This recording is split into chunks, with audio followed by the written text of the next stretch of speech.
خب برای اینکه میخوام یه ابروی خوبی ما تتو بزنیم و شیت ابرو انجام بدیم، اول این دستگاه تتو رو یه مقدار میزنیم داخل این ظرف، رنگ میاد بیرون، یه مقدار داخلش هست، بعد ابرو رو از اینجا میکشیم به این سمت که پوستشون یه مقدار باز بکنیم، بعد حالت دوک، مثل دوک زدن روی خط، روی خط یا رفت و برگشتی انجام میدیم روی خط.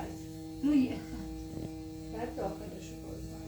آره آخرش، اولش که قاب رو مشخص کردی، اول که طراحی میکنی بعد قاب رو مشخص میکنیم، میزنیم حالت دوک، رفت و برگشتی، بعدی که قاب رو زدی میای داخل ابرو رو شید میزنی. یعنی شید یعنی چی؟ یعنی پر کردن ابرو. بعد میای سمت تاج ابرو. تاج ابرو خیلی مهمه، با دقت بزنی. کلا باید توی تتو خیلی مراقب باشی.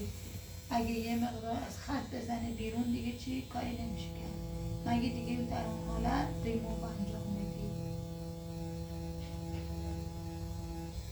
دوکای ریز، رفت و برگشت.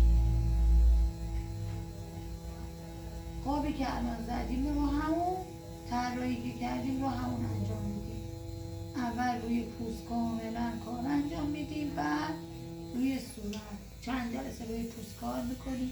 الان من قابش رو زدم، بعد میام داخل پر میکنیم. بریم به ترتیب، اصلا فاصله نمیذارید که بد بشه.